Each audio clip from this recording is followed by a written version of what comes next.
noon kickoff and a large crowd. So the parking lots will be open. Also, we encourage fans to arrive a little bit early, just to help with getting into the stadium to avoid long lines. Just hope that everyone doesn't kind of show up right at 2:30. I sent out a media alert to most of you. Hopefully I hit every one of you, but Big Ten, Fox News, or not Fox News, Fox Big Noon Kickoff, they're having a media scrum on Friday around 1:15. Make sure you RSVP to Jack. His phone number and email should be in that media alert. And then lastly, no assistant coach. Tomorrow we will resume those next week. We'll do the final two before the USC game and the Michigan State game. So with that, we'll get with Coach Ferentz. Thanks, Matt. Afternoon. Good to see everybody again. Hope everybody had a good bye week. It was, I think, productive for us. Gave us a chance to recharge a little bit and just kind of regroup and get ready for this last 4-week block here. And it was positive for our team to move along a little bit. And then I think we did some positive work. Certainly, the last 3 games out, bye week to bye week, and this is always an important stretch for everybody in college football. So bracing up for 4-game block here as we move forward. And then on that topic, obviously a lot of respect. Certainly everybody here has got great respect for the Oregon program and what they've done, specifically the team that they're putting on the field this year. They've done a great job, off to a great start. So pertaining to that game, our captains were kind of settled in. Same 4 guys. You got Herkett and Entringer defensively, and then Gronowski and Logan Jones on the offensive side. So those are our 4 guys. Injury-wise, really nothing new to speak of, and I think we're in pretty good shape relatively for this time of year. No big deal there. Then in football, it really tapes your resume, and if you look at Oregon on tape or watch them on TV, obviously they're just a really good football team in all 3 phases. Do a great job. And I think the bottom line is they're a really aggressive football team. They're very sound and very, very talented. Very well coached. Coach Lanning's done a great job there in a short period of time. Specifically, look back the last 2 years, there aren't many losses, on their resume. So they've been really playing at a high level. And that's with some new players this year too, and that's been impressive too. They've got recruited extremely well. They've got a veteran team, but they've also got a lot of young guys that are involved too, especially in the back end, skill positions, guys that are freshmen that are playing big roles and doing a really good job. So it's just an impressive mix and array. Offensively, I don't even know where you start. They're really good up front, which allows them to do a lot of things. Good quarterback play, good line play. And then they've got, good skill positions, the tight ends. They got it 2 deep there. It's really impressive. Receiver core is extremely talented. And then they've got 3 backs that are really, clipping right along, and they're doing a great job there. Defensively, they're really a disruptive team. Very, very aggressive, very talented, very disruptive. And again, well coached on that thing. And then special teams, they do a great job there. Got good specialists and a lot of good core players that clearly take a lot of pride in what they're doing. So be a big challenge for us, certainly, and, look forward to that coming up on Saturday. Talk about the kid captain. We got Harper Atkinson is with us from Wapello. Harper and her twin brother, Knox, were born over in Stead Family Hospital a couple years back, and both of them, great young kids. Knox was born with cerebral palsy, so that certainly was a tough diagnosis. And then about 2 years later, Harper started undergoing. She just had spontaneous bone breaking, and they diagnosed her with a rare bone disease. So that's what her situation is.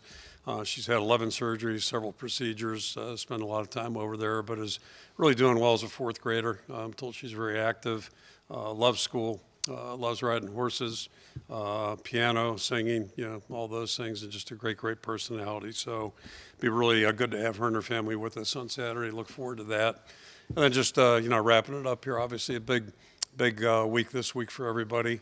A lot of interest in this game, certainly on the outside, and I think the key for us is trying to keep our focus really where it needs to be, and we've got our hands more than full just trying to get ready for Oregon. So that being said, I'll throw it out and answer any questions. David Eichel, HawkeyeInsider.com. Kirk, over the years, you've had countless great leaders on your offense, defense, quarterbacks, wherever it may be. But, everybody always reflects it back upon you and the leadership you've brought to the table. When you go into a game like this, kind of a primetime matchup, how do you kind of balance between, I don't want to say over-coaching your team or over-motivating your team, and how much of it do you kind of just leave up to the player leadership to kind of fill in that gap? Yeah, two things on that front. You're right. I think we've had really good leadership over the years here, and it's been, really interesting. But I think this year especially, because we've lost some really dynamic guys the last couple of years. So you go back to January, we got started, and this group just kind of collectively has really done a great job, and it's been that way January on. They've just kind of built on that. So it's really kind of been diffused in my mind. And a lot of other guys have joined. Mark wasn't with us last year, but, obviously he's been a great addition. Some of the newer guys have joined right in there. So, it's really been more of a collective type of thing. And, in a game like this, there's not a lot I need to say, quite frankly. All the guys have to do is look at the film, look at the numbers, and that gets your attention. So we know what we're up against here in terms of a challenge. And I think the biggest thing right now, my job is to try to keep them focused on what we're doing and not all the other stuff going on. And there is a lot going on, I'm sure. But, the challenge for us is on the field. And right now it's on the film. Kirk, John Sears, WHO-TV. Wanted to ask you about Mark. I know we've touched on this a little bit. Some players just seem to have that it when it comes to winning, maybe goes beyond the numbers. What is it about Mark that you saw and he continues to prove about why he can lead a program to wins and just keep on winning? Yeah, I think he does have a record for that, right? I think that's correct. I've read the game notes and all that stuff. So, to me, things don't happen accidentally. It's not the same as when I think about Joe Von Johnson. We recruited him 25 years ago or whatever it would have been. There's nothing about him physically necessarily that stood out. He wasn't tall enough, wasn't quite fast enough. But he's playing for Mercyhurst Prep School in Erie, Pennsylvania. Not exactly a huge school. But he just did everything well, and his team won. Ed Henkel was the same way when he was at Cathedral Prep. His teams won, from where on. Some guys just, I think, I don't think it's a coincidence sometimes. They're part of that. They're not the sole reason, but they're part of it. And I think in Mark's case, that's certainly what it's been since he went to college. To me, the most interesting thing was that, no Big Ten schools offered him. And I'm assuming no MAC schools offered him either because he ended up at South Dakota State, which is a great program. But, at an early point in his career, he had great success, which is really unusual for a guy that young, and then it's just continued. So there's something about him maybe that didn't quite measure up, to meet this specification or that specification. But bottom line, it's about production and getting the job done, and he's certainly done that. Ethan Petrick, Quad City Times. This weekend's the military appreciation game. It's typically when your team will wear the American flag, Tiger Hawk, on the right side of your helmet. Why is it important for your program to, honor those who have served this country with that very visible reflection of your appreciation, and why is that a tradition that's endured since 2009?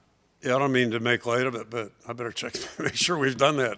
I'm assuming we do, because like a lot of things around here, they just happen. A matter of people know the drill. But to the bigger point, and the most important point is just towards the military, and we honor somebody each and every week, which I think is really a nice touch. Obviously, the service is important, but I think also the sacrifice, and that's a huge, to me, component of people that do serve in the military.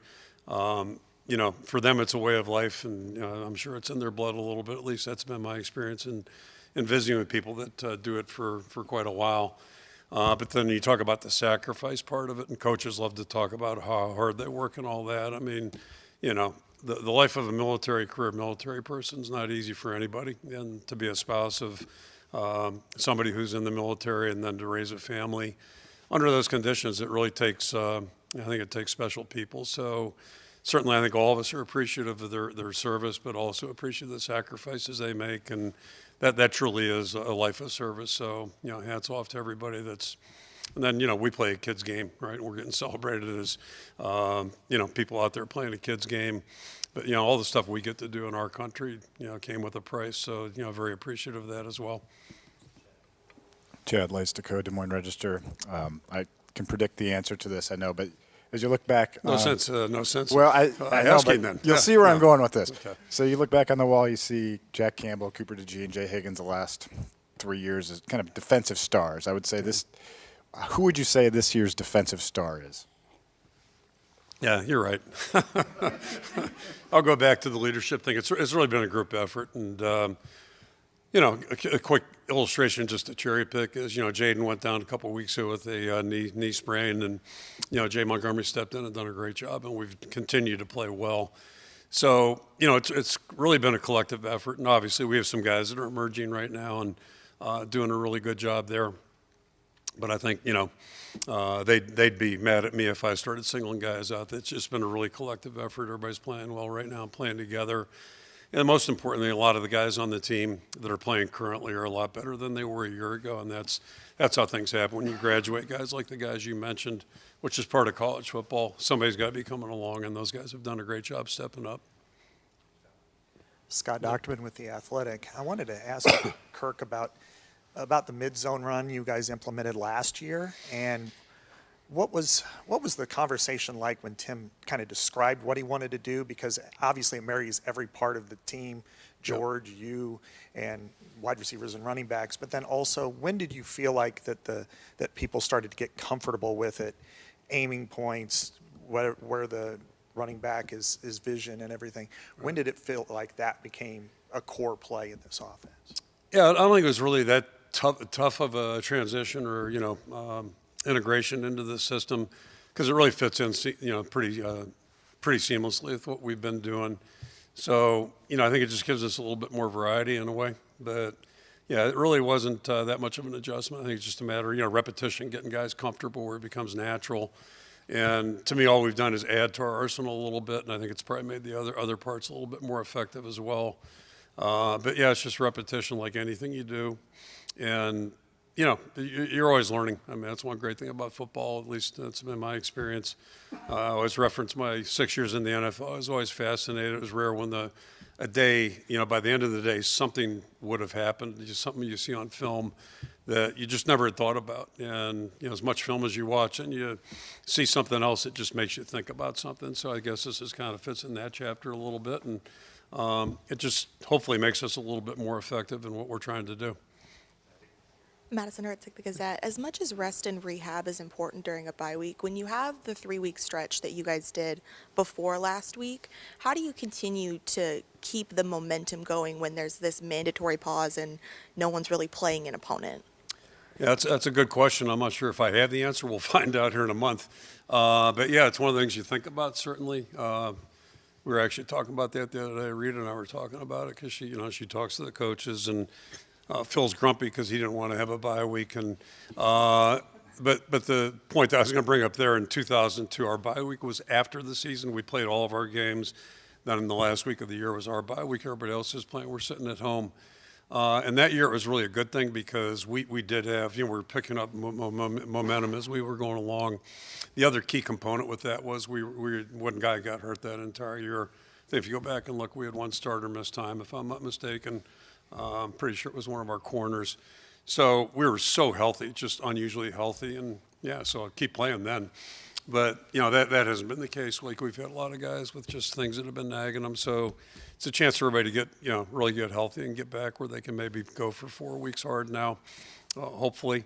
And then, I think it's just a part of it's maturity, just how you handle things. There's a break there, and we knew that back in June, what the schedule was. So how are we going to deal with that? How are we going to handle that? And we can be smart about it, or we can, get distracted and start thinking about stupid stuff. And, then it's a little tougher to get back where we need to get. Brad Schultz, Daily Iowan. Coach, the last time Oregon came to Kinnick, you were the O-line coach. Yeah. What do you remember from that 1989 game? I remember it didn't go well, but I'm glad you teed it up for me. I'll burn some clock on this one. So what I do really remember, though, and I've shared this with people, I didn't know much about Oregon in 1989. None of us really did. A handful of us, I guess about 3 of us, I think, went out to Southern Cal and spent a couple days basically to watch them practice in the spring, but also to learn about Oregon because, obviously same conference. And at that time, I would compare them, like, to me, and I can't give you the year, but when Don James went to Washington, all of a sudden that program ascended. It was like, wow, how'd that happen? Where'd that come from? and they were really good. And then Oregon at that time was not, it was before Nike and all that stuff, the uniforms, all that stuff. None of that was going on. But what we found on that trip was just how good they are and how good they had been quietly. And then we found out firsthand it was a really good football team. I think Rich Brooks was a guy who was kind of the coach of that organization, got them going. And, they were good through the 90s, and then they've just exploded this, last 25 years. The common denominator, they've had really good coaches and really good players. They've recruited well. And, the Nike, all that stuff gives them a little bit more of a national, recognition they didn't have maybe 30 years ago, 40 years ago. But they were a good team right then, and they had some really good players. I remember that, and it's just grown since then. So they're really an impressive outfit. There's a reason they've lost 2 games the last 2 years. I mean, they're good. Tyler Tashman with the Des Moines Register. First is Bo Stevens. How is he doing? Okay. Yeah, he's fine. Yeah. Okay. Beyond the fact that they're good teams, do you see any parallels between Indiana and Oregon? And what do you feel like from that Indiana game? Things that you guys learned, I guess, that you need to get better on or do the same, I guess, against Oregon? Yeah, I mean, we had a great game out there with Indiana. Start there. So I mean, it was just a great football game. One of the better ones I've been involved in career-wise. But we're built differently a little bit. They've got some differences. I think what they feature is probably a little different than what we feature. But the bottom line is two really good teams in a really competitive game. And then they went out there and they've played well against everybody from what I can tell this year. We haven't seen them on film since we saw them against Oregon. But the one common denominator is like Indiana doesn't beat themselves, and if you open the door at all for Oregon, you're going to pay real quickly. So they did a good job of making Oregon having to work in all 3 phases. And then they made some plays that were tough plays, and you got to make that. You're going to have to find a way to do that, whether it's a pass or run. But you have to do some things maybe that aren't predictable. I'm thinking of a receiver making a play in this game for Indiana, made a great catch, and then he made a run to get a first down. That was a really good play, and then one of the touchdowns was a really good individual effort. So whether it's, doing that, or maybe you do it in the run game, or maybe you do it some other way, but you have to find some ways that aren't maybe just conventional or, routine, I guess is a better word to use on that one. Because they just make you work. They got guys at every position that can make it really tough on you. And that's what Indiana did. And last year it was, I guess, Ohio State in the bowl game there at the end of the year, the playoff game, I should say. But, not many people have been able to do it. These guys are really good. Tom Kakert, Hawkeye Report. Wanted to ask you about Harold Montgomery. Mm-hmm. How are you going to distribute the workload? We'll probably start out with Jaden. How's that for an answer? Huh? Got you on that one. But no, we'll start out with Montgomery, and then I didn't spell it. We'll start out with Montgomery, and Harold's coming along. I think he's pretty close to being 100%. So if he has to play, he'll play. But we have confidence in both right now. Kirk, John Sears, WHO-TV. You mentioned the buzz of this game. Fans are excited. We talked to all the players. They're excited. They all talked about this is why they come to play college football at the big stage, to play in these games. I want to ask you about yourself. You've been coaching a long time. Do these types of games that seem to have a little more juice to them, do you still get kind of revved up for them and the excitement and walking out there and just the energy about playing a top 10 team in Kinnick Stadium?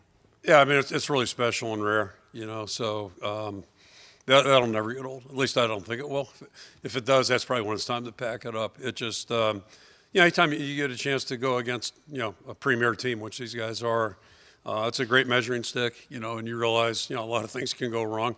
Coaches have a better ability of doing that than hopefully the players. But, when it's all said and done, it's just great to have an opportunity to play.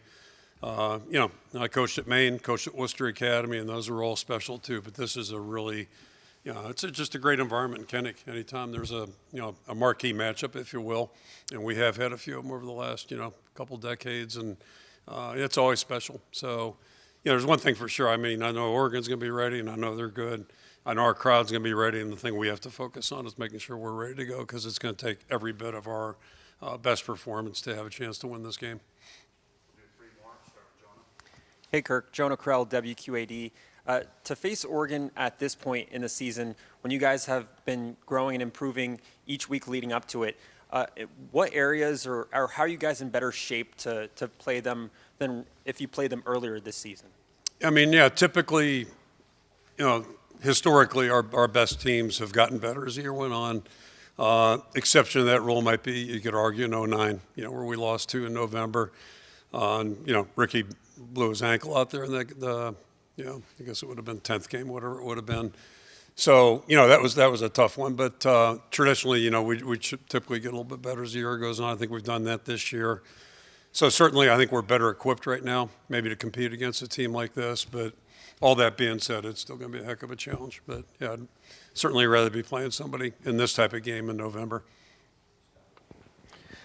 Scott, again, with the Athletic.